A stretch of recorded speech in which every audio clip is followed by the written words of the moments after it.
Tonight's story from Scary Voice will take you to a place most people can never see, where shadows only whisper and the truth sends chills down your spine. Story number 1. The Midnight Stranger.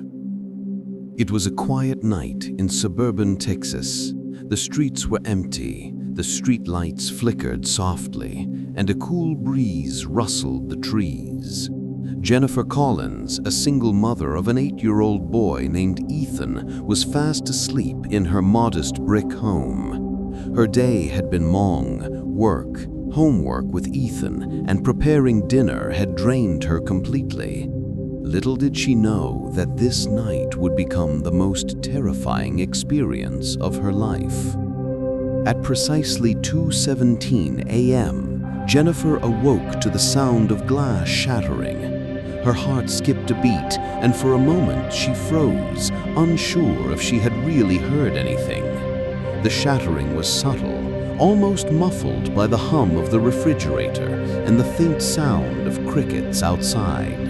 Yet the unmistakable creak of the front door made her realize that something was terribly wrong. Jennifer quietly slid out of bed, careful not to wake Ethan. Her hand trembled as she reached for her phone on the bedside table and dialed 911. The dispatcher's calm voice was a small comfort amidst the fear swelling in her chest. She whispered her address, and the dispatcher instructed her to stay hidden and avoid confrontation. Through the small crack in the bedroom door, Jennifer could make out a shadow moving slowly in the hallway. Her stomach churned as the intruder stepped carefully, clearly aware of the layout of the house. Panic gripped her. She thought of Ethan, sleeping soundly just a few feet away, oblivious to the horror about to unfold. The man, dressed entirely in black and wearing gloves, moved toward the living room. He paused as if listening, and then began rifling through drawers. The soft clinking of metal against metal and the rustling of papers echoed through the otherwise silent house. Jennifer's pulse pounded in her ears. She could barely breathe. Minutes felt like hours as the intruder crept toward the staircase that led to her bedroom. Jennifer knew she had to act. She grabbed the baseball bat she kept under her bed, her hands shaking but determined. She crouched behind the door, praying she would have the courage to defend herself and her son. When the intruder reached the door, he paused. He turned the knob slowly, testing it. Jennifer steadied her grip, her eyes locked on the figure as he pushed the door open. With a surge of adrenaline, she swung the bat with all her strength, striking him squarely in the chest. The man fell backward with a groan, sprawling across the hallway floor. "Ethan, under the bed," Jennifer whispered urgently. Her son, sensing her fear, crawled under the bed as instructed, eyes wide and trembling. The intruder struggled to get up, cursing under his breath. Jennifer knew she didn't have much time. She swung the bat again, this time hitting him on the shoulder. The man stumbled toward the door and fled into the night, disappearing before the police arrived. Jennifer clutched Ethan tightly as sirens wailed in the distance. The relief of survival mingled with lingering terror. After the incident, police investigation revealed a chilling truth. The man had a long criminal record, including multiple home invasions in nearby counties. What shook Jennifer most was not just the attack itself, but the knowledge that he had been studying her family for weeks, observing their routines and learning their habits. The weeks before the invasion, small, strange occurrences had gone unnoticed. A misplaced object here or there, an unfamiliar car parked on the street. The intruder had been meticulously planning, and Jennifer had been unknowingly living under his scrutiny.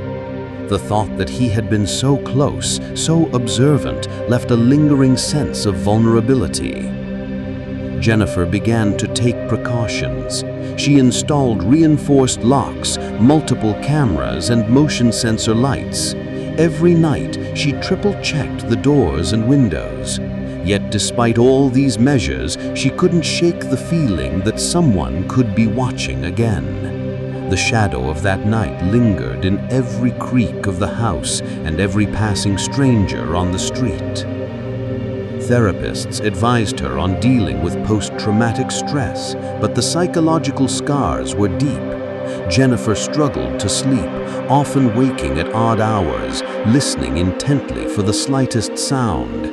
Even the familiar ticking of the clock on the wall became a source of anxiety, a reminder of the night terror walked into her home. Her son, Ethan, was also affected. He became anxious at night, afraid to sleep alone. Jennifer tried to reassure him, to make him feel safe, but the memory of the man in black lingered in his young mind. He would often ask, "Mom, is he coming back?" And Jennifer's heart would ache at the question. The neighborhood also reacted. Rumors spread about the incident, and neighbors became wary, locking their doors more securely and watching for anything unusual.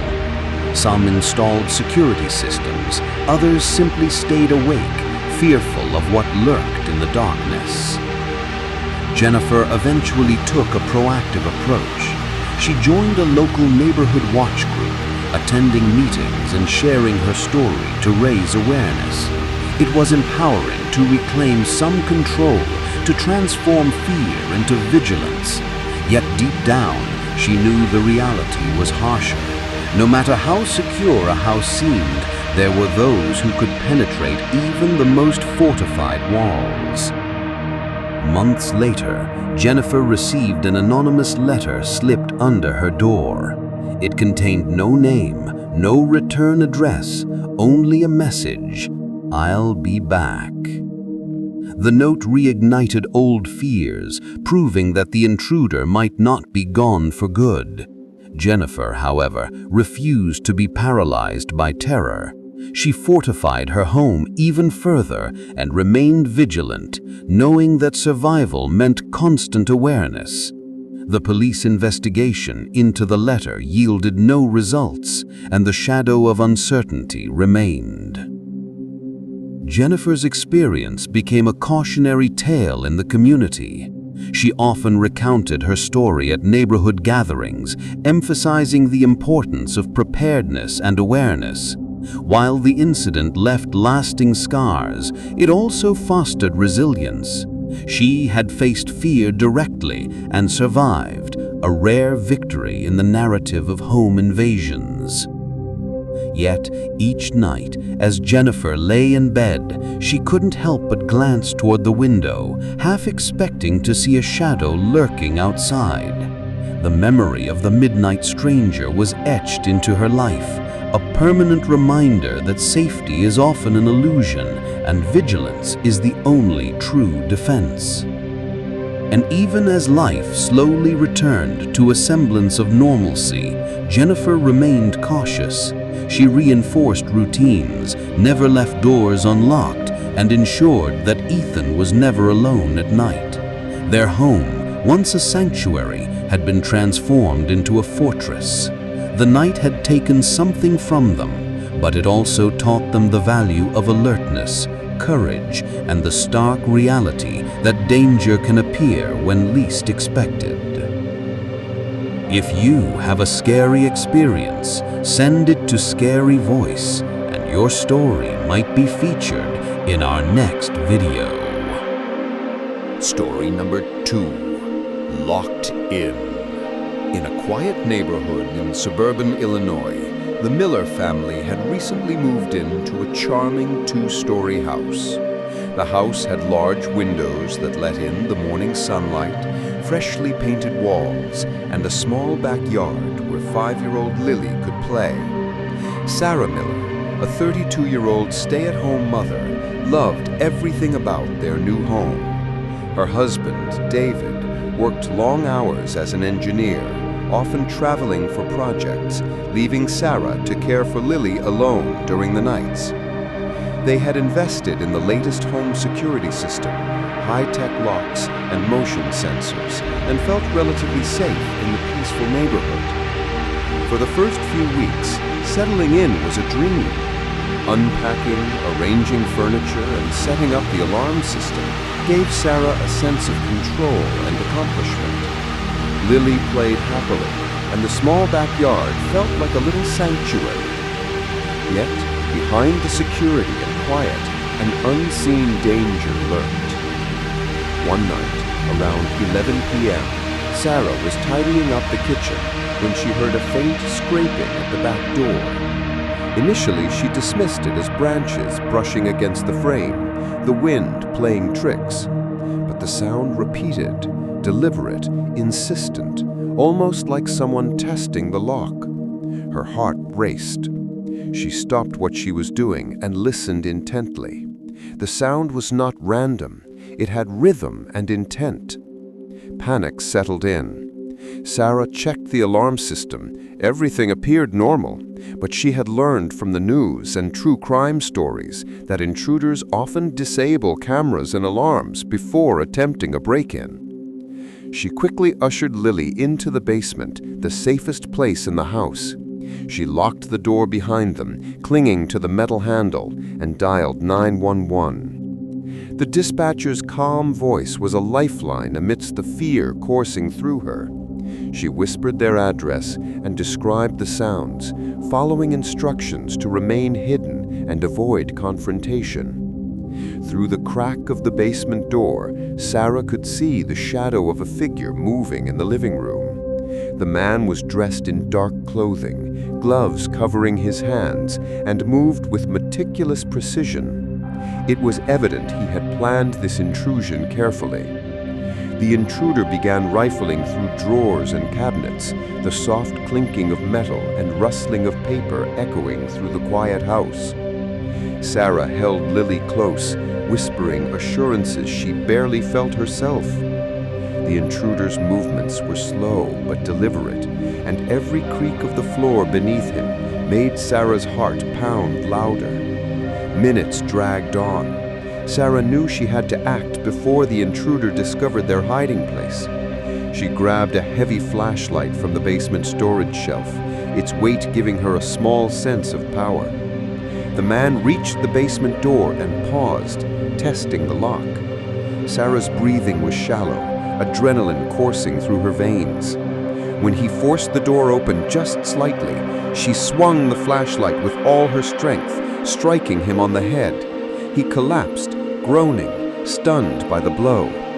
Seconds later, the sound of sirens echoed in the distance. Police had arrived, responding to her 911 call.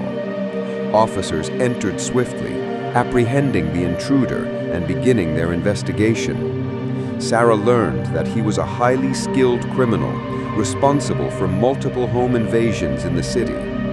The revelation that he had been targeting them specifically and that he had visited the house even before the Millers moved in was terrifying. Police revealed that he had hidden in the attic during a showing, silently observing the family and memorizing their routines. The psychological aftermath was profound. Sarah became hyper-aware of every sound, the rustling of leaves, the hum of the refrigerator, even the footsteps of their neighbors above. Sleep became a constant struggle, punctuated by nightmares and sudden awakenings. Lily developed fears of her own, hesitant to sleep alone, sometimes waking in the middle of the night, trembling and asking if the man would return. The Miller family reinforced their home further. Reinforced doors, additional cameras, motion-activated lights and alarms. They joined the neighborhood watch, sharing their story to warn others. Despite all precautions, the shadow of that night lingered. The intruder had been inside their home, unseen for hours. Every creak, every shadow became a reminder that true safety was an illusion. Months later, Sarah received a note slipped under the front door. No name, no return address, only the chilling message, "You were lucky once, don't forget." The police were unable to trace its origin. The message confirmed the persistent threat, ignited old fears, and testing their resilience once again. David and Sarah eventually decided to move to a different part of the city. Though the new home was safe, the memory of the invasion continued to influence their lives. Sarah double-checked locks, checked security feeds multiple times a night, and always remained alert. The experience had permanently altered their perception of home, turning a place of comfort into a constant site of vigilance. Their story spread through the community as a cautionary tale. Friends, neighbors, and even local authorities emphasized the importance of preparedness. Sarah's experience became part of neighborhood watch seminars, highlighting how even the most technologically secure home can be vulnerable to an intruder who knows what they are doing. The lessons were sobering, yet they fostered resilience and awareness. The incident had long-lasting emotional effects. Sarah often reflected on how quickly normalcy could turn into terror. The night's events left a permanent imprint, a silent reminder that danger could enter even the most peaceful home. Lily, though gradually regaining confidence, remained cautious and aware, never fully forgetting the fear they had endured. Ultimately, Locked In serves as a story of survival, resilience, and the profound psychological impact of home invasions. It emphasizes vigilance, quick thinking, and preparedness, while acknowledging that trauma leaves lasting marks that are not easily erased. The Miller family survived physically, but the shadow of the intruder continues to shape their sense of security, trust, and vigilance every day. Even now, Sarah often checks the locks and windows before entering the house, listens for unusual sounds, and ensures Lily feels safe at all times. Their story is a chilling reminder: no home is completely safe, and awareness is the only true defense against the unseen threats that may lurk nearby. Story number 3. The Silent Watcher. In a small town in Oregon, Michael Harris, a 24-year-old college student, lived alone in a modest apartment complex. The building was quiet, mostly occupied by young professionals and students like him. Michael felt comfortable in his routines, attending classes, part-time work, and relaxing in the evenings with a book or a movie. He believed his apartment, with its standard locks and proximity to neighbors, was safe. But safety, as he would soon discover, was an illusion. It began subtly. Michael noticed faint scratches along the window frame in his living room. At first, he dismissed them, thinking a branch had scratched the glass during a windstorm. But over the next week, the scratches deepened and multiplied. Then came the small footprints on the windowsill, tiny, deliberate, and undeniably human. Michael's unease grew, but he tried to rationalize it. Perhaps it was a neighbor's prank, he thought, or maybe a stray animal. Yet something about the precision and frequency of the markings unsettled him. Determined to investigate, Michael purchased a motion sensor security camera to monitor the living room. He installed it discreetly, positioning it to capture anyone who entered. That night, he reviewed the footage the following morning. What he saw froze him in place. A man dressed in dark clothing had been inside his apartment while he slept. The intruder had sat silently on the couch, simply watching. Michael's heart raced, and he felt a cold wave of terror wash over him. The footage showed no signs of theft. The intruder had not taken anything. He had merely observed, as if studying Michael for some unknown purpose. Panic gripped Michael. He called the local police, who arrived quickly to assess the situation. Officers searched the apartment and surrounding areas, but found no immediate signs of entry other than the footage. The intruder had skillfully avoided leaving fingerprints or other evidence. Police advised Michael to increase security measures immediately. They installed reinforced locks, an additional door chain, and connected the security camera to a monitored service. Michael felt slightly reassured, but still uneasy. The psychological impact of knowing someone had invaded his personal space while he slept was profound. Days turned into weeks, and Michael remained hyper-aware.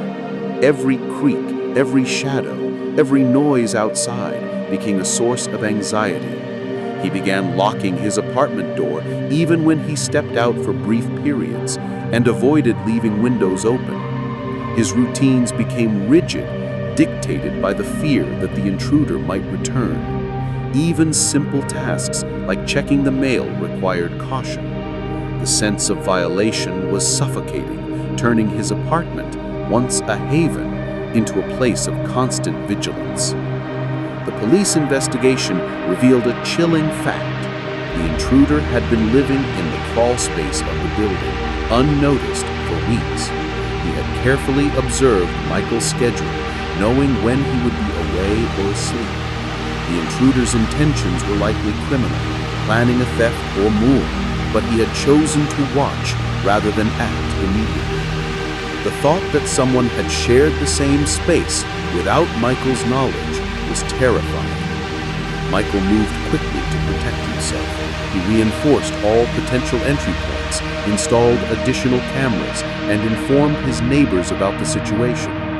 The community responded with concern and vigilance, though the fear of an unseen intruder remained a shared anxiety. Even with these precautions, Michael struggled with sleep, often lying awake, listening for movements, convinced that the intruder might return at any moment. Then one day, a note arrived in Michael's mailbox. No return address, just a single line, written in jagged handwriting. "I miss watching you. Don't worry, I'll find another way in." The message was brief, but chilling. Police traced the handwriting and materials, but found no match. The sense of intrusion and menace had not ended. Michael realized that while he had taken steps to secure his apartment physically, the psychological threat persisted. Every visitor, every passerby, even every shadow outside became a potential threat in his mind. Michael's friends noticed changes in his behavior. He became withdrawn, anxious, and cautious. Social outings were limited. Sleepovers or staying elsewhere were out of the question. His academic performance fluctuated as stress and paranoia mounted. The invisible presence of the intruder, combined with the threatening note, had created an ongoing state of hypervigilance that affected every aspect of his life. Over the following months, Michael worked to reclaim a sense of normalcy. He installed alarms, motion sensors, and reinforced doors and windows. He spoke openly about the incident with friends and neighbors, raising awareness and encouraging vigilance. Yet, despite these efforts, the fear remained. Michael could not forget the feeling of the intruder sitting silently in his living room, studying him while he slept. That singular event had altered his perception of safety forever. The police investigation concluded that the intruder was likely a skilled and experienced criminal, possibly responsible for similar cases in the region. Their advice was clear: remain vigilant, change routines, and monitor all access points. Michael followed their guidance meticulously. His apartment became fortified, a reflection of his ongoing fear and need for control over his environment. The incident also had a long-term emotional impact. Michael experienced occasional panic attacks, nightmares, and anxiety when left alone. The psychological trauma from being watched while in his most vulnerable state left deep scars. Therapy helped him cope, but the sense of vulnerability persisted. The memory of the intruder's silent presence was inescapable, a constant reminder of the dangers of unseen threats. Even today, Michael checks every corner of his apartment, double-checks all locks, and monitors surveillance cameras before going to sleep. The invisible threat lingers, a haunting lesson that safety is never guaranteed, and that some intruders leave marks in the mind rather than in possessions. The silent watcher may be gone, or he may still be waiting, but the lesson remains clear. Never underestimate the unseen threat within the walls of your home. If you have a scary experience, send it to Scary Voice, and your story might be featured in our next video.